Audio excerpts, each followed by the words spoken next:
Hi, everybody. Hope everybody is staying in, doing well, and definitely feeling healthy. So, we got to cover the laws of physics. When I told you at the beginning of astronomy, we'd be looking at laws of physics. This is the time. We're going to look at Kepler's laws of planetary motion. It just kind of explains how planets move when they go around the sun, and pretty much the same rules for every planet. I just kind of want to make it a little clear for you. And we'll go over the first law, which I sent to you yesterday. And all that says is this. I'm going to draw the sun. And as we talked about, the sun is in the center of our solar system. And we'll look at Earth going around the sun. So Earth does not go in a perfect circle. No planets in our solar system go in a perfect circle when they go around the sun. That is the first law of physics. They go in what's called an ellipse. An ellipse is kind of like an oval shape, so it'll kind of look something like that. Now, some planets are closer to a perfect circle than others. That's what we'll be talking about. And this is what I would call an exaggerated view of Earth's orbit around the sun.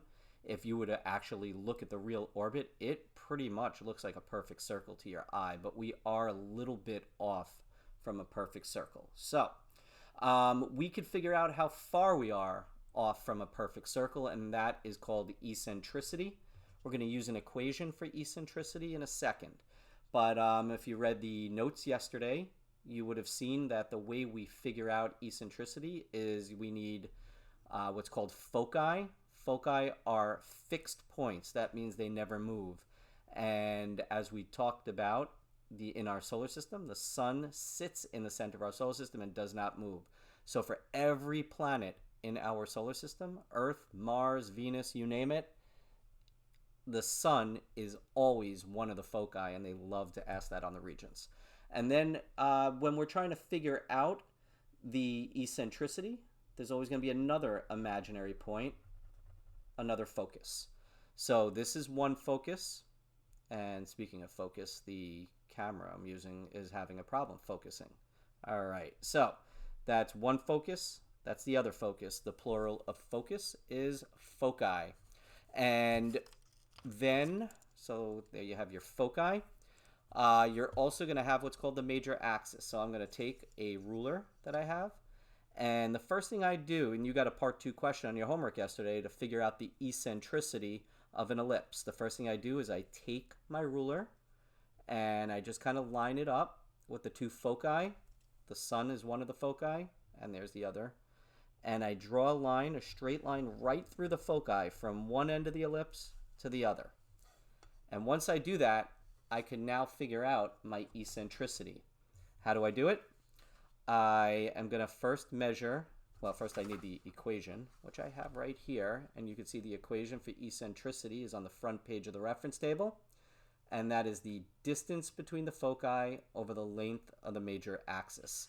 You're going to want to do this in centimeters, by the way. I'll shorten up the equation because I don't want to make this video too long. Eccentricity equals distance between foci over the length of the major axis. I couldn't find, and this makes me a very bad teacher, I couldn't find a metric ruler, so I had to go to printablерulers.net, and it's not exact because it just isn't. So using this, I'm going to measure my distance to my foci and let that clear up. Hopefully focus. I don't know if you can see. And the distance between the foci is 3.0 centimeters. So I'll fill that in here. And then I'm going to do the length of the major axis. The length of the major axis is one end of the ellipse here, that line I drew, to the other end. It's what we would say is the longest straight line distance across an ellipse. And it looks like that comes out to about let me just flatten out my paper ruler, which is awesome. I don't know if you guys see it, 9.2 centimeters.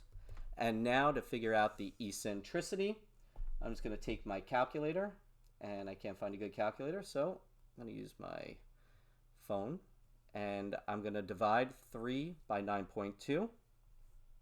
3 divided by 9.2 is 0.326. By the way, eccentricity, you always go in 3 decimal places. And what is a good way to remember that? I'm about to tell you what a good way to remember that is. Page 15 of your reference table, which, by the way, I'm writing on the back of page 15 of my reference table. And if you take a look, here are all the eccentricities, and I don't know if you could see it, but every eccentricity goes in 3 decimal places.